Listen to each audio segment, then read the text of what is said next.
Welcome to Real Estate. It's not that complicated.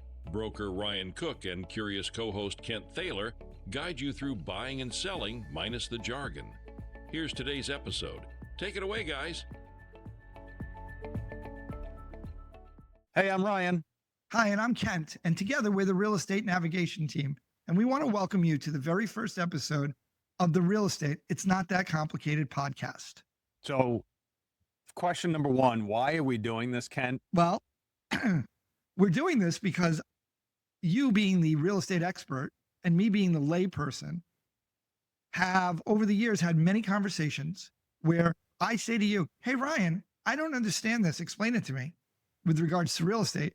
And you roll your eyes. And then you... I never roll my eyes at you. And then you very politely and in depth, using small words that I will understand. That's right. Explain real estate concepts too. to me. Yet you have drawn pictures with little circles and arrows on them. Explain these, what seem like complicated concepts in a way that makes them uncomplicated. And I think that together we realize that there's a lack of a resource in the marketplace for people who are trying to understand the most important purchase that they're going to make, at least in their life to that date, in an educated and well-informed way. Yeah, and it was interesting. I mean, this was really your idea to start with. And sure, blame me. Well, it's not a matter of blame. So, over the years, so for me, I'm in year 17 as a broker. Yep. For me, like I didn't, you'll ask some real estate agents why you got into the business and they get all starry eyed and, oh, I always dreamed about houses and blah. That was never a dream of mine, right? For me, I was an engineer for 15 years. I was an officer in the Coast Guard before that. And Thank you for your service. I loved every minute. And if they hadn't kicked me out for medical reasons, I'd probably still be in. However, my first two real estate transactions were absolutely horrendous. My very first home purchase was in 1999. And at the time I was working for a startup company in San Jose, California. This is before Zillow, before all the online stuff. This is still the time of the real estate book when offices had to go to their local multiple listing service office and pick up a print copy of the book. And you got one, maybe two copies per office, and they were like gold. And other than that, the only way you found out about a property is when you're leaving the grocery store and you pick up the real estate book, the magazine that was in the rack as you were leaving the grocery store, or you picked up the newspaper and looked in the classifieds, right? And when my wife and I were looking for our first house out there, that's what we did. And we'd have a physical map that we'd lay out on the table and we'd go through all the listings in the newspaper and we'd plot them out, the open houses we were going to go to that weekend, because that's how it was. There was no buyer agency at the time. There were a serious lack of disclosures that are commonplace now. And the experience itself was awful to the point where we were leaving a neighborhood we were interested in and saw a sign and said, that wasn't on the list. And we went back to the classifieds in the paper, which was sitting in the back seat, and it wasn't in there. And not knowing anything, I walked up to the front door and knocked on the door because I didn't know what I didn't know. And the door wasn't latched. And when I knocked on it, the door opened. And so after I checked to make sure no one was there, we decided to walk through the house. And when we were done, we're like, I like this one. Like, what do we got to do? And again, we didn't know. My parents hadn't bought a house since the late 70s.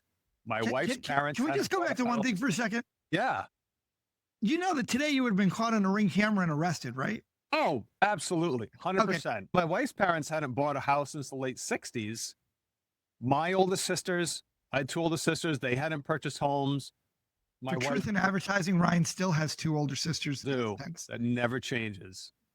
And my wife's brother had bought a house, but none of our friends, none of our other siblings, none of our there were no resources. You couldn't go online and look. And so we reached out to my brother-in-law and he says, oh, my buddy Tom is an agent. He'll give you a call. And I had my giant cell phone I clipped on my hip Tom gave us a call, asked where we were, and you can look it up, 1182 Dorley Way in San Jose, California. And he said he'd be there in 15 minutes. When he showed up, he got out of the car, literally slapped a contract on the front of his car and said, I recommend full price, no contingencies, close in 30 days. Sign here, sign here. Now, you may be listening and say, were you guys idiots? And that is with it's 26 years later. You have a lot more access to information that we didn't have access to at the time. So we signed, and he said, I'm going to submit this. 15 minutes after that, congratulations, you got the house. We had all sorts of problems with the house because there was no home inspection. There's a difference between natural gas fittings and propane fittings. They had the wrong fittings on everything in the house. We had a burst pipe a couple of months into purchasing the house because there was no pressure regulator installed in the water main, which was required by code in San Jose because they water all the public gardens. And at night when the watering isn't happening, the water pressure skyrockets and it burst at some point in the night while we were away and came home to a flooded house. When we were investigating, hired a plumber to come over and investigate why it was taking so long for water to boil. It would take like a half an hour for water to boil.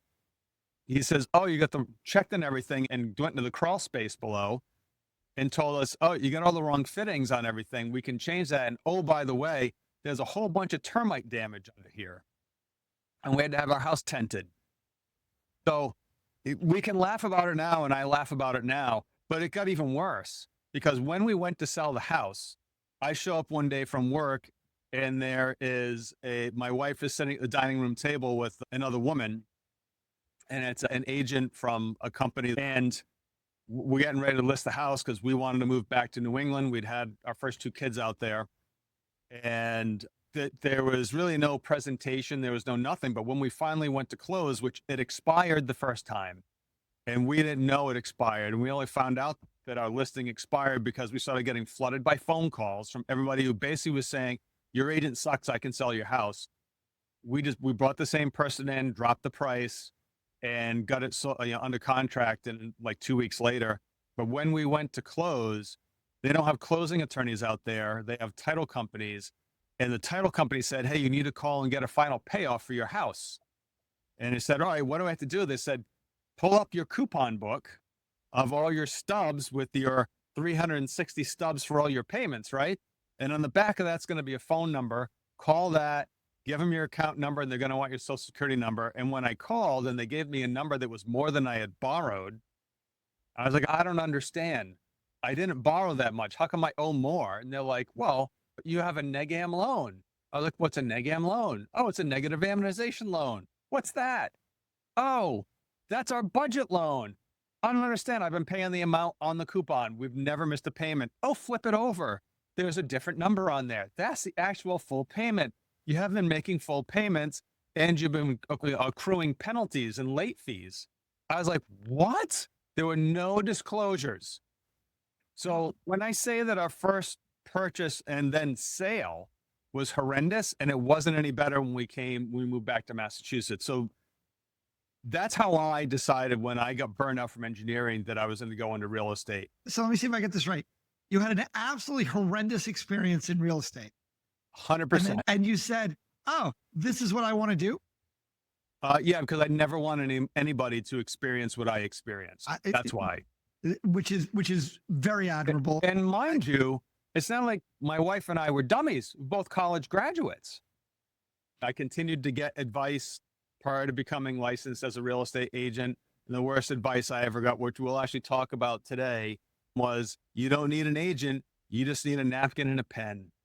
So I'll share that story later when we get there. But that's how I got into real estate. And then, Ken, what exactly, like, you're a layperson. You have nothing to do with real estate. I have bought 2 houses. I bought a condo and a house. Mm. And that's it, other than signing some leases to rent places going back to college. Yeah. My experience is that for the last 30 years, I've been doing marketing. I've done a lot of import and export, and a lot of it's been consumer goods. And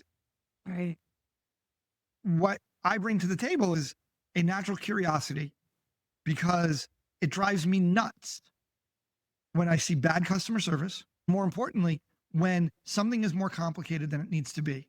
Because inevitably, if something is more complicated than it needs to be, it is only that way for one of two reasons. One, it's a sacred cow that nobody wants to slay. And I know how much you love sacred cows. I love sacred cows. As a matter of fact, I once read a book called Slaying the Sacred Cow, which one of their pieces of advice was holding a monthly sacred cow burning barbecue, which I always thought was such a great idea. The other reason that I hate it is oftentimes things are made complicated because there's profit to be made by making it complicated. Meaning, if somebody holds themselves out as an expert and it becomes very difficult to question them and why they're doing what they're doing. And I've never really fit well into that paradigm. Look at those situations and immediately start trying to think of ways that I would improve the situation. And I'll ask a lot of questions and I'll say, well, why can't you do it this way? Why can't you do it this way? Why does it have to be done that way? And in our conversations over the last, 20 years, 25 years, Yeah. I've probably asked that to you, I don't know, a zillion times. I mean, maybe more. And I feel that if you have somebody who's asking those questions of experts looking at sacred cows and wondering if they have to be so sacred, if we can't make things more efficient, and in making things more efficient, if we can make them less complicated.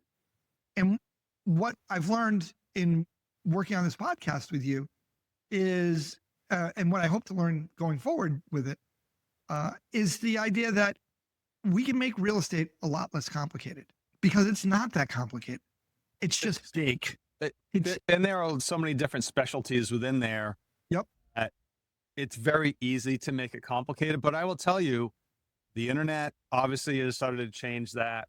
And then AI has started to change that too. But I mean, you can't necessarily trust what you're getting from AI either, because it's pulling internet resources and those resources could be bad as well. And there's a lot more to it than, and again, not trying to make it complicated, but depending on the type of property, depending on where you're located, there could be local zoning laws, it could be local bylaws, it could be all sorts of stuff that when, why do you work with an agent? Well, especially if you're looking at a specific area, someone who really understands the area, because they should understand all that stuff. That's why I got my builder's license. I've built houses, I've renovated houses.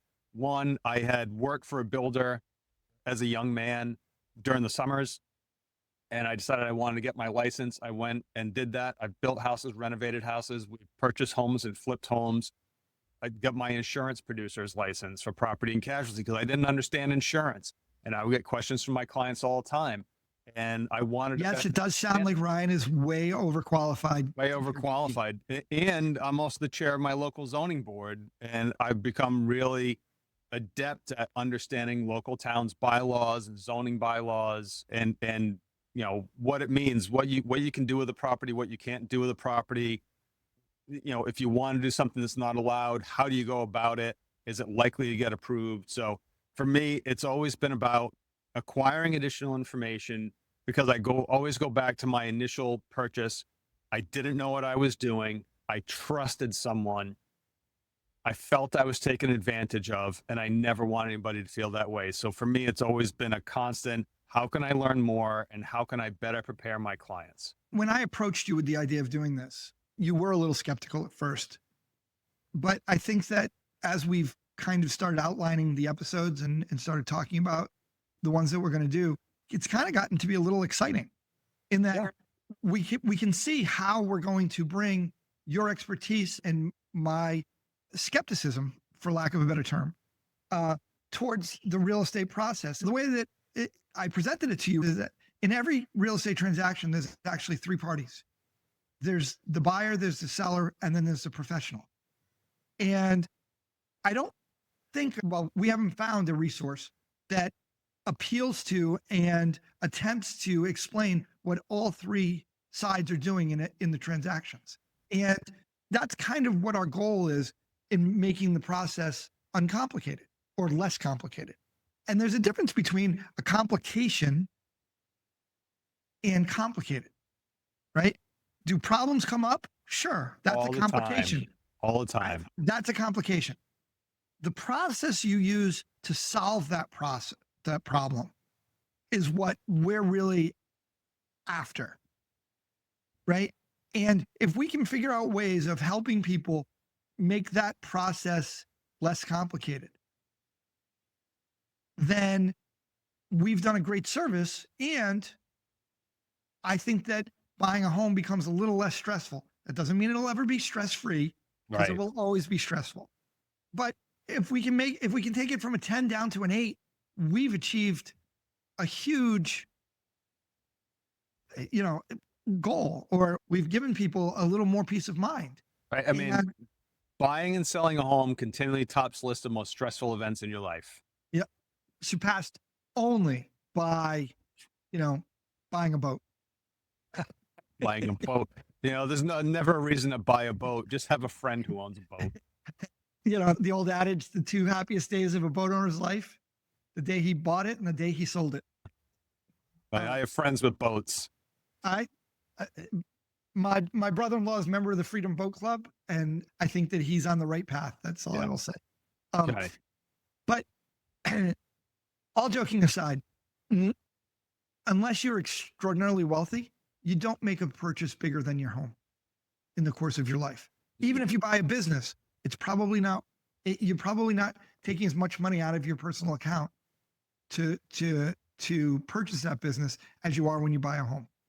And for the average person, I mean, obviously, yes, there are businesses at tens of millions, hundreds of millions, billions. Those are so rare. And in those cases, they're being financed by the business, Sure. right? Meaning you're not taking the money out of your personal account and you're not personally paying it on a note over 30 years or 15 years or whatever, your mortgage is. It's a different world. The thing about real estate that's so fascinating is we all have to live somewhere. We all know somebody who has bought, sold, or rented a home, right? And we all know people who can tell us stories similar to the one that you had in California, right? And that, we recognize these problems and we don't necessarily know where the resource is to get information on how to solve it. We don't pretend to know everything. I certainly don't know anything. And I don't know everything. For me, it's a constant quest to learn more. But the purpose of the podcast over time is going to be to bring in people, to ask them questions, and to build a body of work that will give people a foundation to be more informed when they're going to buy or sell or enhance the value of a property. Because those are the only 3 things that you can actively do. I guess you could actively decrease the value of a property. I don't know why you'd want to do that. Hey, you certainly people do it all the time. But people do it all the time. If you have a mortgage, funny fact, you could actually invalidate your mortgage and they could call the note due. Yep. And so what do we got to get into? We've told everybody a little bit about ourselves. What is it we're going to get into today? I think we had talked about, shooting down some myths. So before we get into that, the whole purpose of the podcast over the next however many episodes we're lucky enough to do is to address issues that are out there. We're going to be constantly addressing myths and attempting to either prove them or disprove them. In most cases, it's going to be disprove them. Today, we thought we'd discuss the 3, in our opinion, most talked about myths in real estate. And they'll lead into our next couple of episodes and the reason why we chose the people that we chose to be our guests. Okay. The first myth that I think we really need to start with is the idea, excuse me, I have my notes in front of me. I'll just wait for the market to crash and then I'll buy my house because, I'm an expert in everything and timing the market is something I can do with my eyes closed. Right. And that's not even just the housing market. People think they can do it with stocks and trying to time the market. You try and time the market, you get killed. Unless your name is Warren Buffett. Listen, I always think we communicate best with stories. So I will share a story with you that is right along these same lines. So as I noted earlier, I had 2 older sisters, and one of my sisters had asked me to help her purchase a home. This was back in 2017. So we'd started looking. She had great down payment. She'd been saving for a long time. Fantastic buyer. Her boyfriend said, prices are too high. The market's going to crash. Don't buy now. That was in 2017. We had looked at a house that was around $350,000 in Somerset, Massachusetts. It was a great house. And my sister chose to listen to her boyfriend as opposed to listen to her brother, who did this full time. And that's a choice, right? I still love her, not mad at her about it. Her you choice.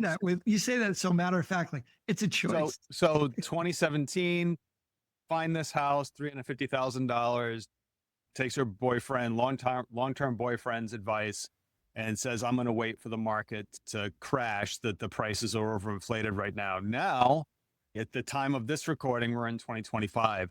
That same house has since sold for well over $700,000. And the market since 2017 is up nearly 100%.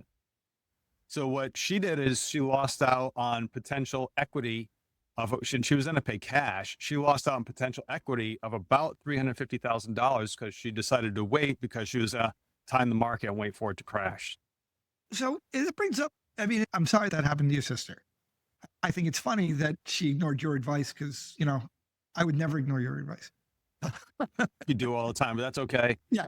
But what's more fascinating about that is we all know somebody who can point to that exact circumstance. We all know somebody who said, well, you know, I had the chance to be partners with so-and-so and I didn't feel comfortable to be in the sneaker business. And so I didn't. And now that company just sold for $7 billion. We know somebody who said, you know, I was looking at this house and I didn't buy it. And instead I bought this smaller one, and the one I could have bought, you know, X amount. Even better, it's land. Yeah. Land. I had this conversation with one of my cousins 2 weeks ago, and he was saying, you know, my dad used to tell us all the time, all this land available in town, and never bought any of the land. And now that land, I mean, if he would have just bought the land at the time, yep, it would be worth millions. But, you know, just never pulled the trigger on it. Amazing to me how short-sighted we all are, because the numbers are so big when it comes to real estate. Right. Again, you're tying up capital. What people don't understand about real estate is that there's a finite amount of it. God's not making any more. Except in Hawaii. Or off of Hong Kong and Lantau Island, where Disney decided to fill in the bay and put a theme park in an airport. But other than that, we're not making any more land. And we sit there and we save our money, right? At, say, in a bank, we're excited to get 5%. And had we invested that money in land with the idea that we weren't going to need it, right? Over long term, right? The return is far greater than 5% over 20, 30, 40 years. But here's the larger point about that is that we're hearing the same. It amuses me how folks never learn their lesson. Here in 2025, we're hearing, and we've been hearing that same argument for a while now. I'm going to wait for the market to crash. I'm going to wait for interest rates to come down. I'm going to wait. And in the meantime, even though prices are elevated in the market right now, we've still seen year over year, granted 2019, 2020, 2021, we saw a historic growth, 20%, 15%, crazy growth on a year over year basis. But we're still seeing, you know, historically, we would see the market's prices, the market prices on homes rise somewhere between 2 and 4% on an annual basis historically. Were there years that it didn't or slightly negative? Of course. But on an average basis, generally rose somewhere between 2 and 4%. We're still seeing the market increasing, at least in our neck of the woods in New England, 7%, 8% per year. And it's the only way that changes. People will say, well, it's going to crash. It's going to be just like 2007. No, it's not. The difference between the two markets was in 2007, interest rates were somewhere between 6 and 7%, which they are now, right? And there was a glut of inventory, but prices were still going up. we don't have a glut of inventory. So can we talk a little bit about the circumstances now and in 2007? My argument would be that the correction that happened in 2007, if you look at it historically, you're only talking about at most 10%, right? And by 2009, it was wiped out. So you're not talking about, you have to be in a 50-year event horizon. You've got to be precise to pick the one time that there was a market correction that was noticeable. And even in that market correction of 10%, it wasn't across the board, right? So did they have a 10% decrease in Newport, Rhode Island? Probably not. Certainly not on the water. Was there one in Woonsocket, Rhode Island? Probably. I mean, nobody wants to live there now. Why would that have been any different? And so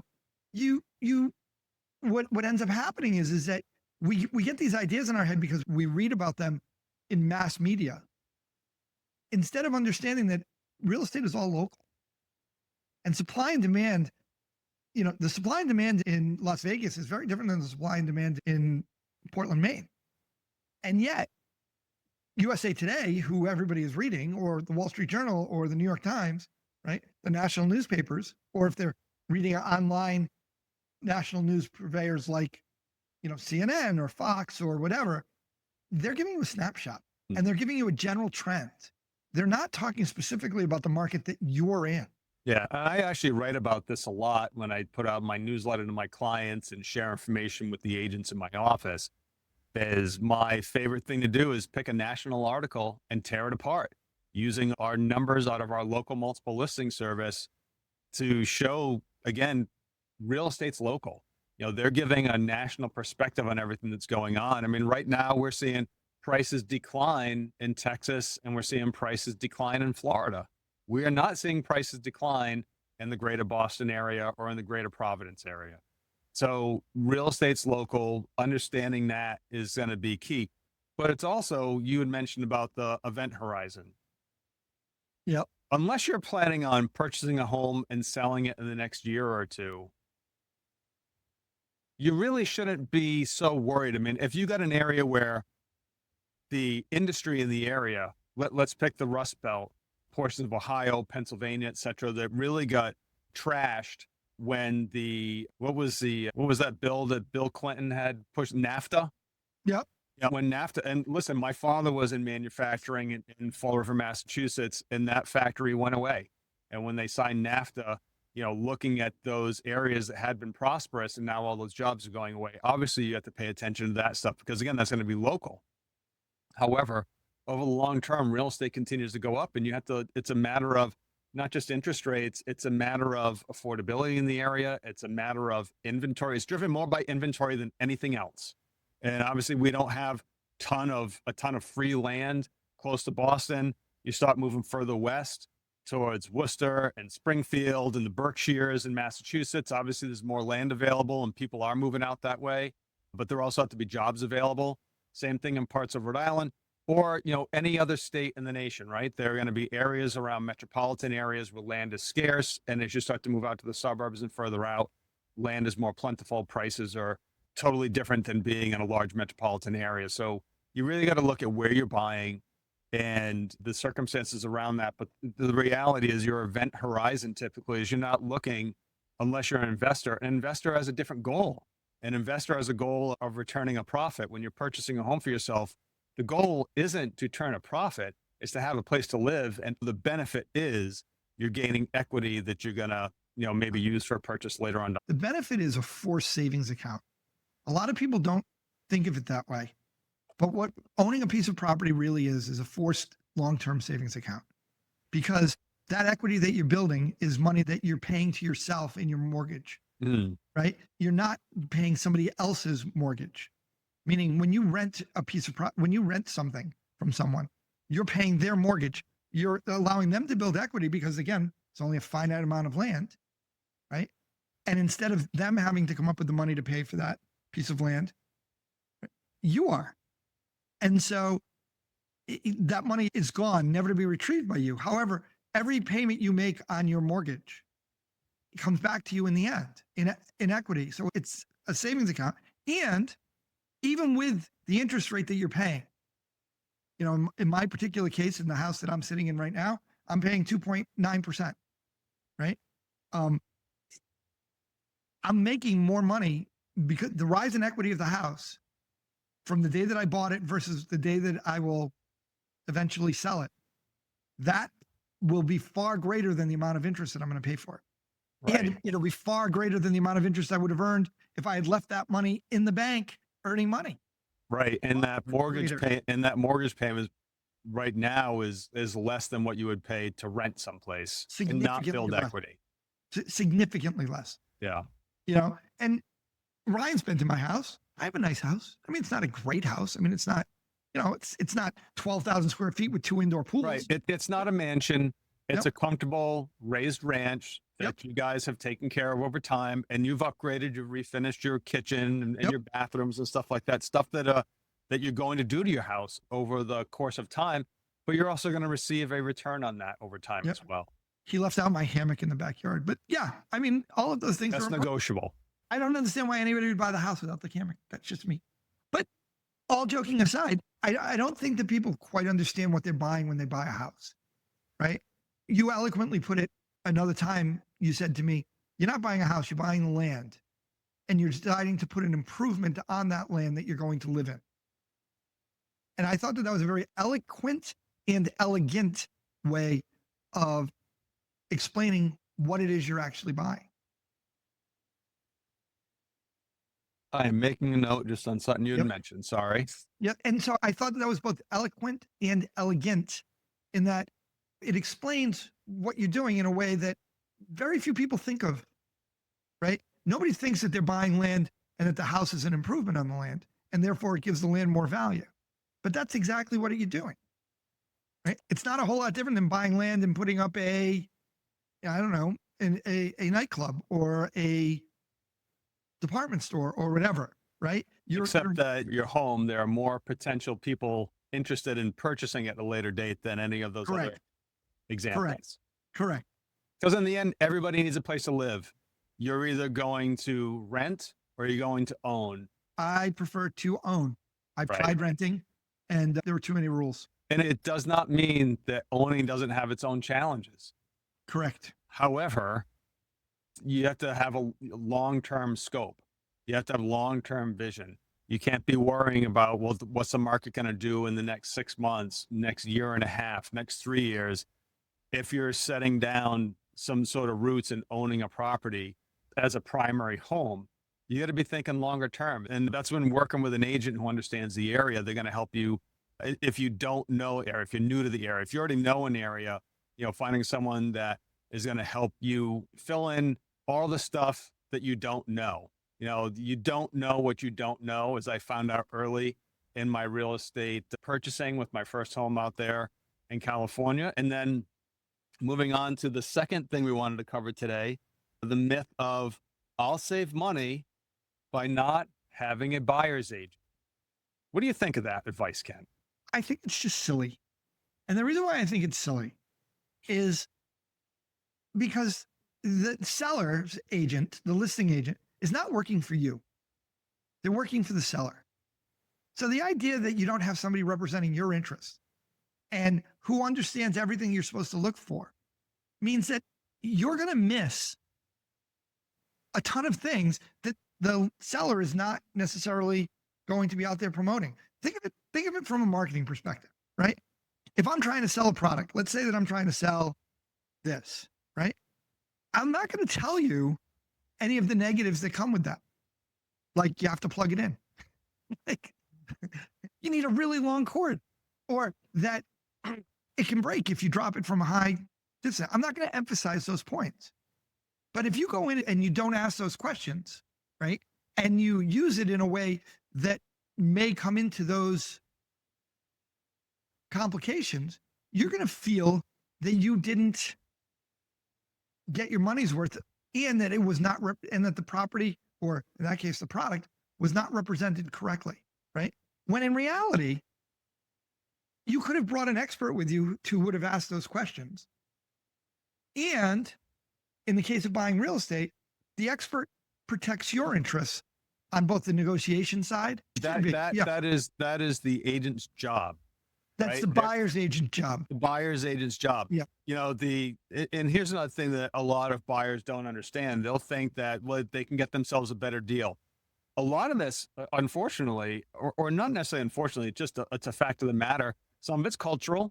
There are plenty of cultures, especially that I've dealt with around here, that will come in and they want to negotiate their own deal. It's a cultural thing. They're used to negotiating. Like, they go to the market and prices are a suggestion. Everything is up for negotiation, right? Yep. I mean, in your trips around the world and your marketing career and dealing with import and export, you've been all over the Far East.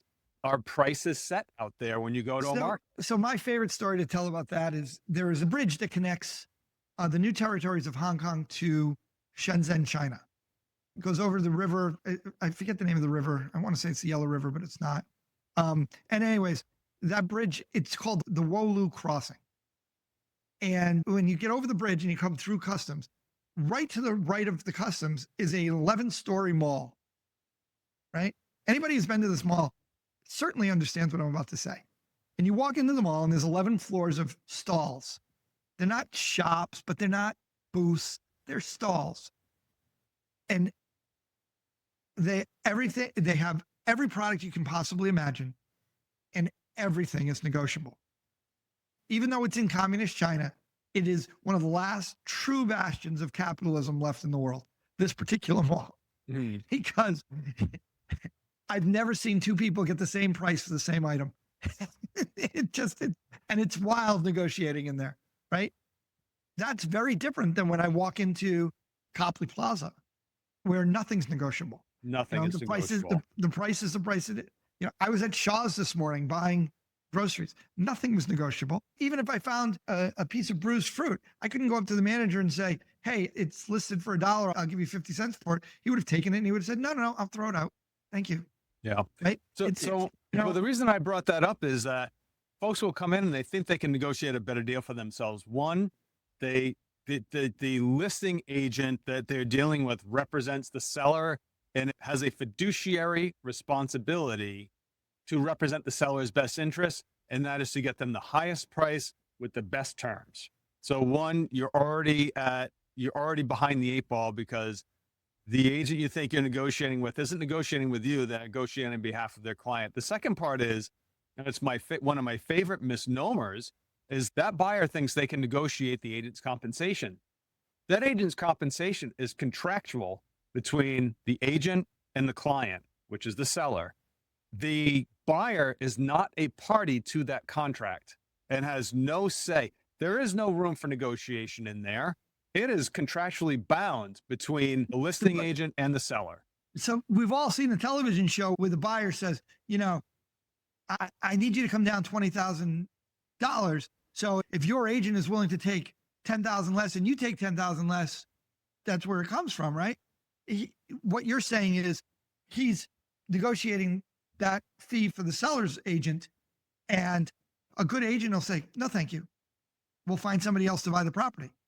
Right. I mean, the agent has a lot of sway over the seller, and not to say that they're pulling the strings. That's certainly not the case, but they need to go and then present that offer required by law. But part of that is the seller is really looking for input. I mean, you as the agent are a fiduciary. And one of the things I tell my clients this all the time, there are more to contractual terms than just price. There are a lot of terms involved there. And one of the things that folks don't understand is this party going to be difficult to work with. And that is certainly a part of the equation. So it's not just a matter of them trying to negotiate terms. That's also telling the seller that these folks may want to negotiate everything, and it could be difficult. And I'm not saying it's guaranteed to be, I'm not saying it will be, but sometimes perception matters. It's interesting that you word it that way, because from my perspective, one of the things that I would look at is this concept that the seller's agent is financially responsible for making sure, or for the sale being done honorably. for lack of a better term. Meaning, if I move into the house and I find out that something wasn't disclosed, and I go back to sue, not only am I suing the original owner, I'm also I'm suing the sales agent. The brokerage, correct. Correct. And so you have a fiduciary responsibility to your brokerage and to your client, right? To make sure that everything is on the up and up. So if the buyer is coming in and he's trying to negotiate your fee, he's not taking into account the risk that you're taking as being a party to this sale. And, too often people don't understand what the role of each of the people in the closing is, or each of the people in the transaction, what they have to do. They don't, you'll hear people say, well, we waive the inspection. Okay. All right. I know that if I were going to sell a house, I'd want the inspection waived. Right. But if I were going to buy a house, because my good friend Ryan Cook would kill me if I ever said we're going to waive the inspection. Doesn't matter how hot the market is, we're not going to waive the inspection, right? But having an inspection doesn't necessarily mean that I'm expecting the seller to fix everything. It just means that it's all going to be disclosed. It means that I then can make a better informed decision about this monumental transaction that I'm about to make. See, you bring up an interesting point, disclosure. There are certainly obligations for disclosure, but they vary by state. So when I'm operating in Rhode Island, for example, Rhode Island, it is required by law that the seller provide a seller's disclosure statement, and there is a Rhode Island Association of Realtors MLS form that is seller's disclosure. Massachusetts does not have that same law. Massachusetts is a buyer beware state. The seller has an obligation to disclose items that could negatively impact a potential buyer's decision to move forward with a property, but they don't have the same requirements of disclosure that Rhode Island has. And you got to investigate whatever state you're in. That may be the case.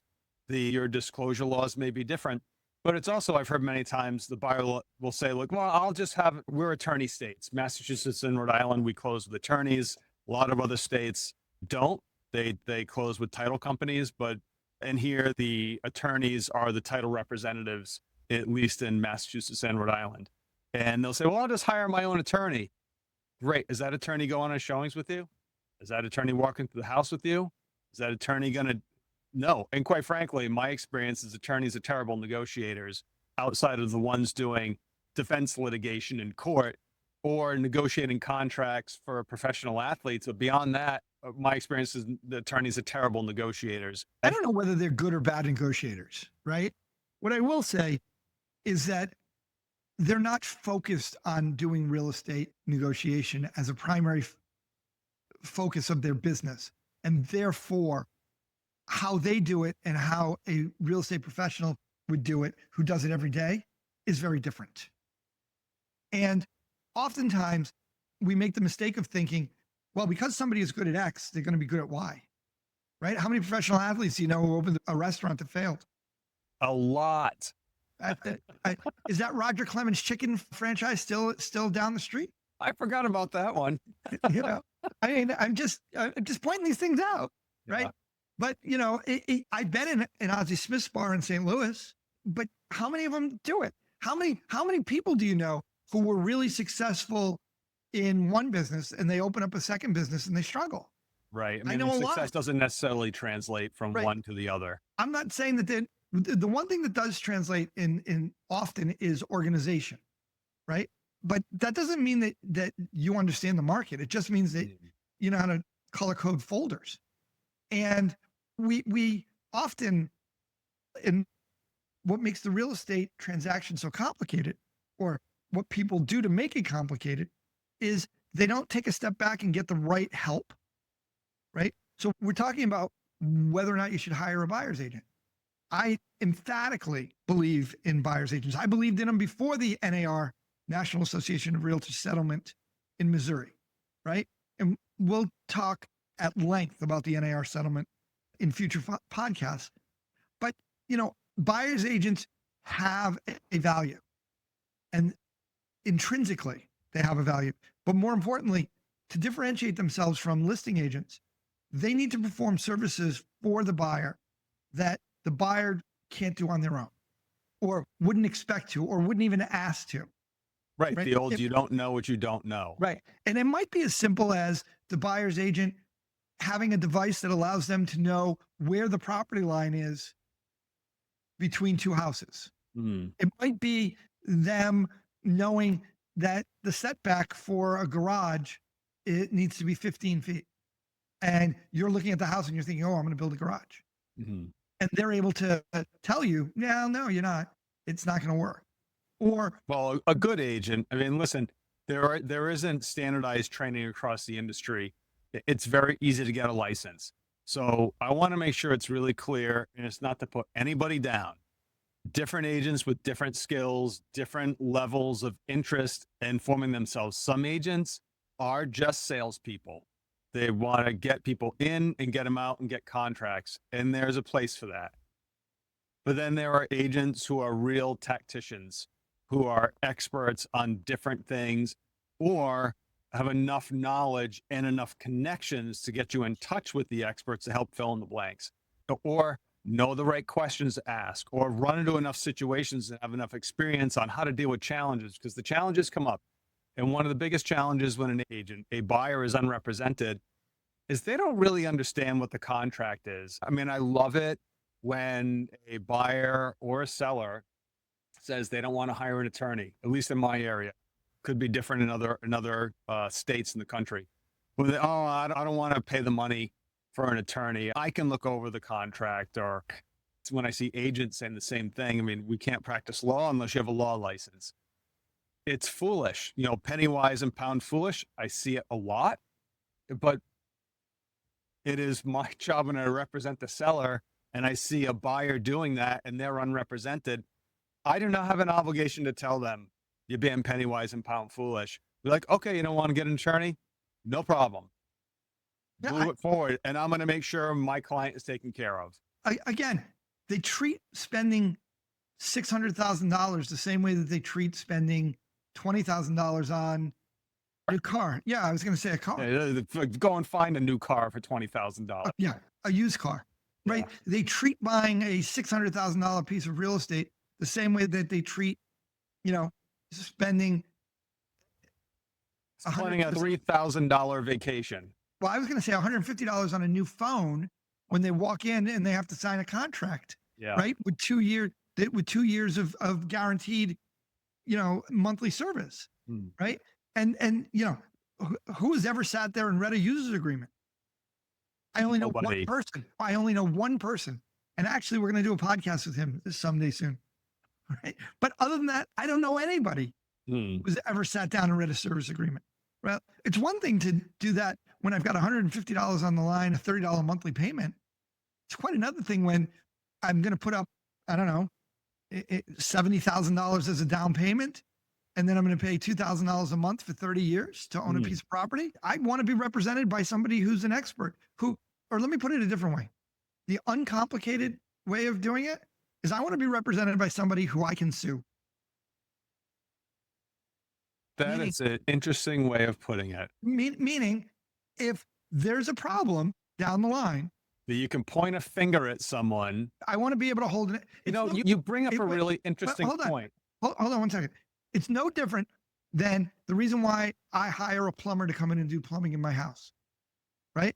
I am my uncle is a licensed plumber. One of my cousins is a licensed plumber. I am perfectly capable of doing basic plumbing in my house. I will not do it because if there is a leak and I have to go to an insurance company and we have to have a discussion over who installed it, I want there to be a plumber's license number on file so that I can sue that person for incorrectly installing that toilet or that sink. And my point I was going to say, as you bring up an interesting point, is that there's always risk. There's never a time with a zero risk. Correct. And you always have a choice. You can share that risk with someone. You can basically self-insure and take all that risk on yourself. Why would you take all the risk on yourself? You want to bring in other parties who are going to decrease your risk and actually take some of the liability. off Oh, of your plate. But Ryan, it'll save me money. I don't need to pay an attorney who's just going to sign some papers. Well, the fact of the matter is, instead of saying penny wise and pound foolish, we're back to the event horizon, right? If all I've ever done previously is sign my name on a lease and do a month-to-month lease or 1 year lease, my understanding of what could possibly happen in 20 years is non-existent. And so I need to be able to have some, at least me, I need to have some security, assuredness, right? That there's somebody else who's at least thought about the 30-year question and who can guarantee or who is willing to warranty, not guarantee, but warranty my investment. And that's what having a buyer's agent does. And that's what having a proper closing attorney does, right? In the transaction, it warranties and gives me peace of mind that the decision I've made, I didn't make in a vacuum. And that risk is now, as you said, being shared by others. Sure. Now, when it comes down to this, like we said, there's a lot of terms involved more than just price. But when it comes down to price, the third myth that we wanted to tackle in this initial episode was, but Zillow said my house is worth. So whether it be that seller who's saying that or a buyer who says, well, I looked it up on Zillow and Zillow says it's worth. When Zillow writes you a check for that house, they were right. That's how much it was worth. Hey, I'll even go further and say, do you remember when Zillow was in the business of trying to buy property? They had Zillow offers. Oh, I get it. Zillow offers. It's a no, but they really did. Were you aware? I was not. I did not know that. But that could be more because one, I'm not in the real estate business, and two, if I remember correctly, that was more out west. That wasn't back east. No, they never made it out this way. There was a lot happened in the Phoenix area, etc. But they started getting into the home buying business. The fact that you haven't heard of it is because that business folded. I wonder why. Because they were using their own algorithms to figure out what the prices were and what they could turn around and sell it for, and they got crushed. Yeah, when we take humans out of the equation, it's very difficult to account for emotion. And I don't mean emotion meaning, oh my God, I can't believe that you're going to sell my house for this, right? I mean the emotion of, oh my God, did you look at that view? You know how much I would pay for that view? Do you know how much I would pay to be not in a flight path, or how much I would pay to be in the flight path, or this close to the airport, or right? It's the emotion of what's unique to me, right? But what might be common to you. And that's what those algorithms can't take into account. And so what happens is they look at things as straight numbers. It's kind of like in baseball, right? Well, a 320 hitter is better than a 290 hitter. So do you know the difference between a 320 hitter and a 290 hitter?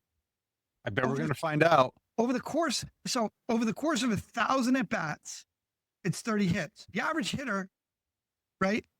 The average player has 500 at-bats in a year. So now we're talking about 15 hits, right? There's 16 weeks in the baseball season, 4 months, right? It goes from April till September, right? Playoffs start in September. So you have April, May, June, July, August, 5 months, right? So over the course of 5 months, there are 20 weeks. So you're talking about 3/4 of a hit a week is the difference between a 320 hitter and a 290 hitter. Or the difference between a 290 hitter and a 260 hitter, right? And yet, the algorithm says, well, your house should be worth $485,271. You sure it's not worth $273?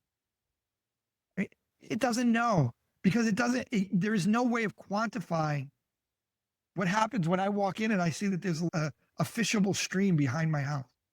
But beyond that, I mean, that the streams can be nebulous, but you get in and it doesn't know that you have 5 1/4 inch grade A clear maple floors versus carpet. It doesn't know that it has a brand new kitchen made from 3/4 inch plywood boxes with solid maple finishes versus melamine, which is MDF wrapped in PVC. It doesn't understand this granite or quartz versus laminate counters. It doesn't understand a lot. It doesn't understand all the other finishing details in the house. It doesn't understand the piece of land where you're saying this one has a fishable stream in the backyard. It just sees the total acreage. So they're plugging that stuff into an algorithm and it's spitting out a value. And it's also basing it on houses within a radius, within a specific radius.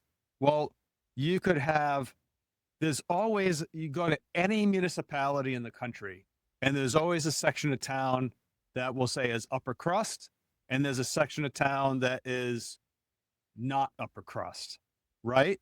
And if you don't know the area, it's just a house, right? It's a house to plug into an algorithm.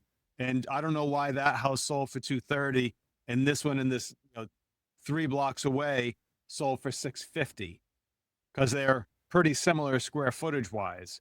So they don't understand. It doesn't see that stuff. It doesn't understand that stuff. It doesn't understand the work you've done on the interior. It doesn't understand the work you've done on the exterior. It doesn't understand the piece of land you're on. It doesn't understand which school district it's in. It doesn't understand all sorts of things. It's just an algorithm that crunches numbers.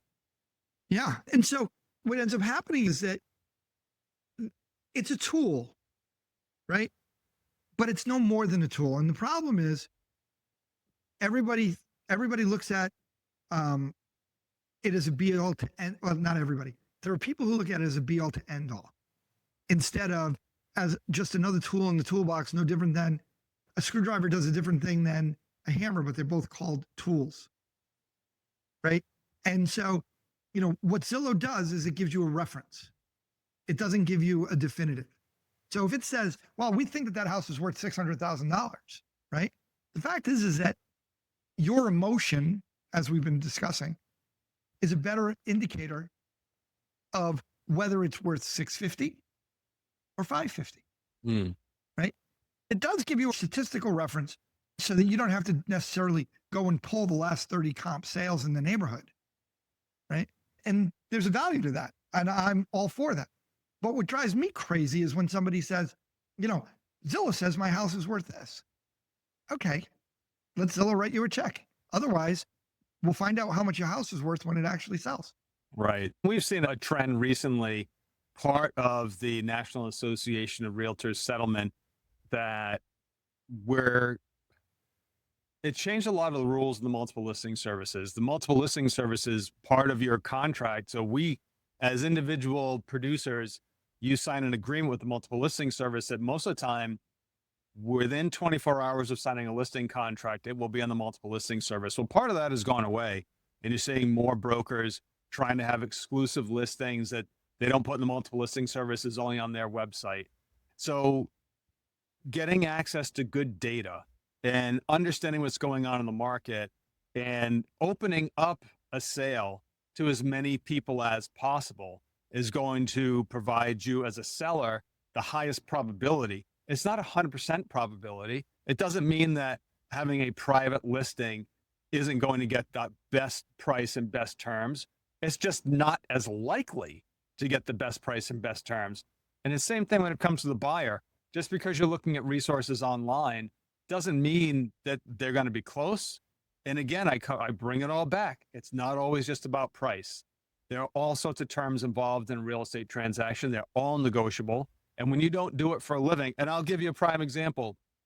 I had my first couple of purchases. I had explained, at the beginning of the show how bad they were. And I did receive advice on my third home purchase from a friend who said, "You're a smart guy. You've purchased a couple of homes. You don't need an agent. You just need a napkin and a pen." This was before you really had Zillow and other tools out there to help. So I really put myself at a disadvantage and really did not negotiate a good deal for myself. It doesn't mean that it wasn't smart. It doesn't mean that I didn't do research. It doesn't mean that I bought houses before.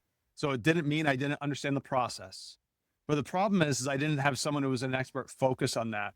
My work at the time was focused on what I was working on, for the company I was working on, for the type of engineering I was doing. That's what my focus was on. It was not on being an expert at understanding the purchase of a home, pricing, negotiation, etc. And quite frankly, I didn't do a good job. And it was because I was at a disadvantage. I was not in a position to negotiate for myself because it's not what I did for a living. It wasn't my focus. We're back to what's unique to me is common to you. Right. And so, I don't go to a mechanic to fix my car who says, well, I'm really good at fixing lawnmower engines. I could probably do this one. How much different is it? Well, I don't know. Instead I go to a guy who's ASC certified, or in my case, who's Nissan certified. Right. And, you do this because there's a certain comfort involved. And, when people say buying and selling real estate is complicated, right? I want to emphatically state that if you have the right tools, just like any other job, if you have the right resources, it's not that complicated, right? And what happens is that people have made it more complicated. They've done it, one, to enrich themselves, right? Well, have you taken a look at a real estate contract?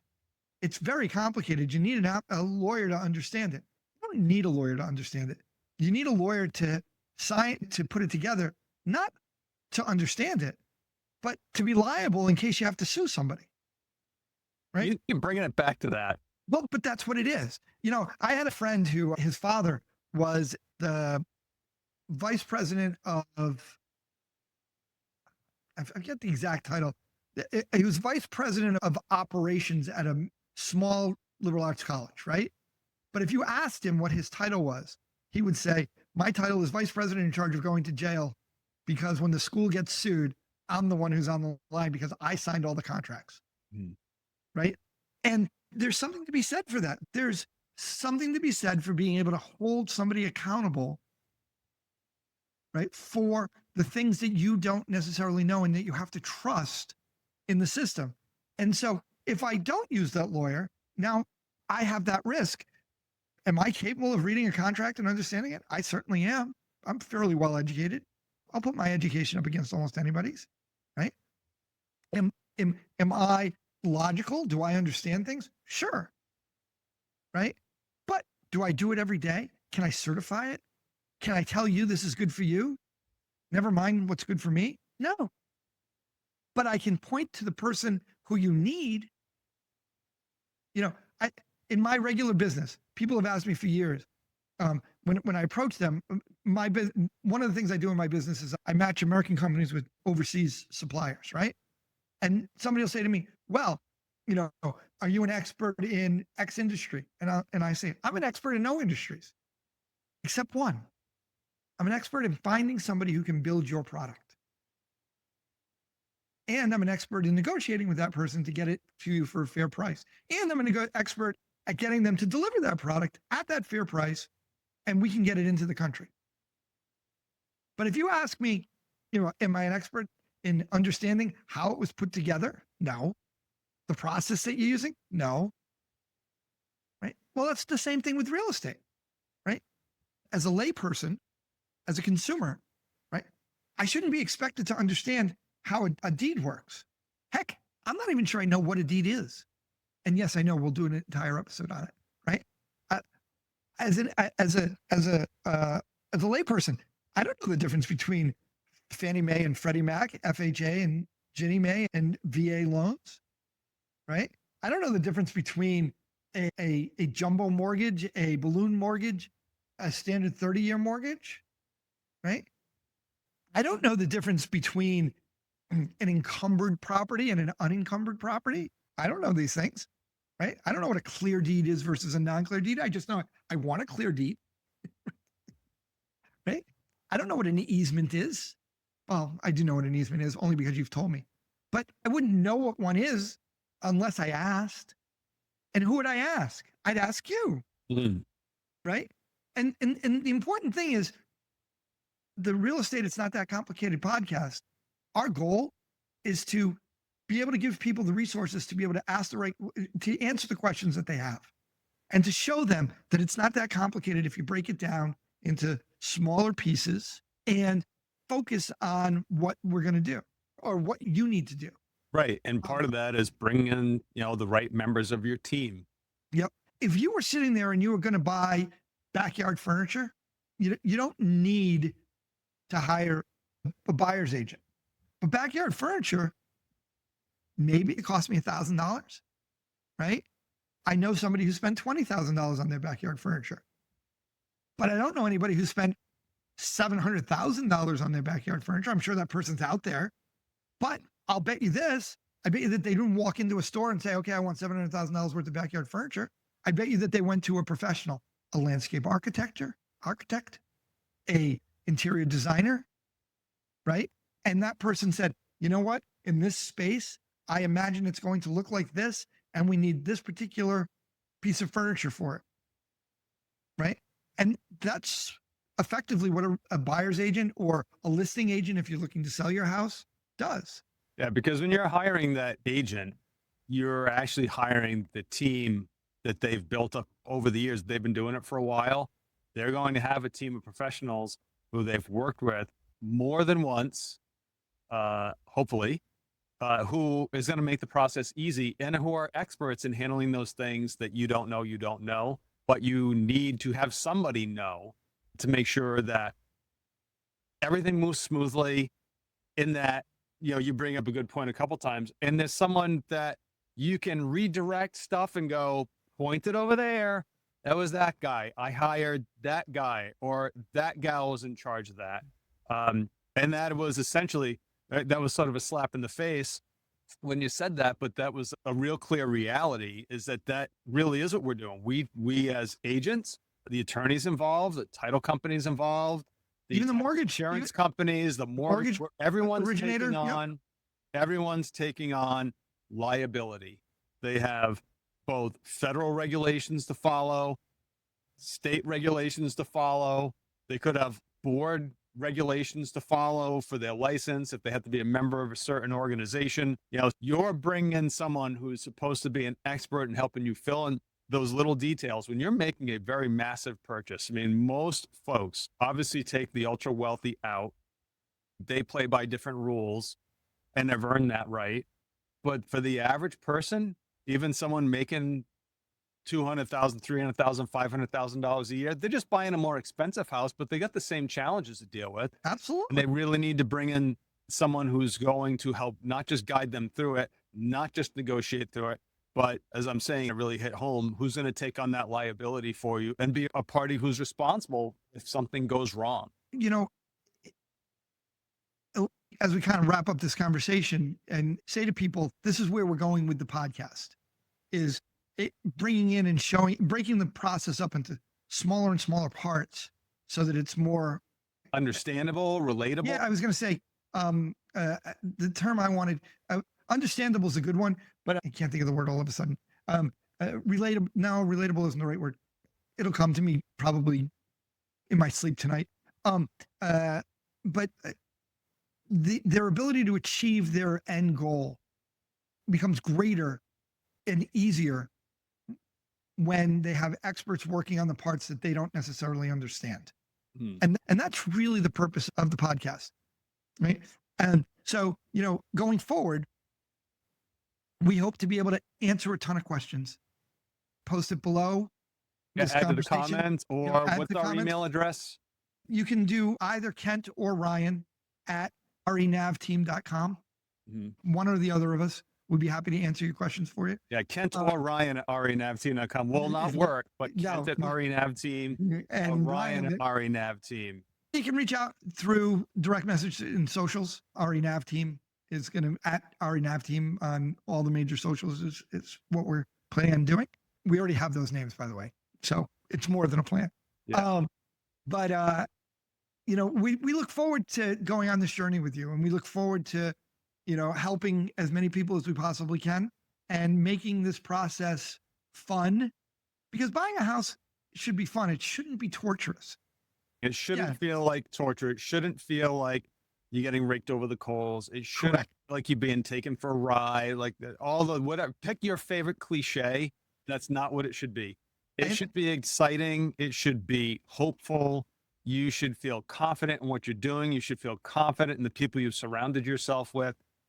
And what we're trying to do is help fill in those gaps, because I've been on plenty of those national forums and you read stuff and a lot of people commenting aren't licensed. You get the bad advice, or they're licensed someplace else and the advice they're giving makes no sense for my location. Right. And people think that all real estate is the same no matter where you are. And it's not. Some things are. Part of the process is the same. Maybe the types of players involved, depending on the state you're in. But who you surround yourself with matters. Understanding the process a little bit better so you can ask intelligent questions and not just rely blindly on things you're reading on a message board or what your Uncle Joe who last bought a house 30 years ago is going to tell you. That's what we want to be able to share with you and really help you be a better consumer, more knowledgeable, so that you can protect yourself and surround yourself with the right people. Right. So to that end, we thank you very much for listening to the inaugural episode of Real Estate It's Not That Complicated, the podcast. And we look forward to coming back with our next episode. We have a pretty exciting guest lined up. My friend Cherie, who is a certified residential specialist with Keller Williams Realty. I just like surrounding myself with good people. One who'll be interesting, and we're going to focus on the responsibilities and jobs of a buyer's agent. What's interesting about Cherie and what we hope to talk about is that we're hoping early on to be able to give an overview of what the buying experience is like and how you can avoid making some mistakes that are costly, that are avoidable, and most importantly, make the process less stressful. Right. And less complicated. Less complicated. That's the big thing. Anyways, thank you again for listening. Until next time. We'll see you soon.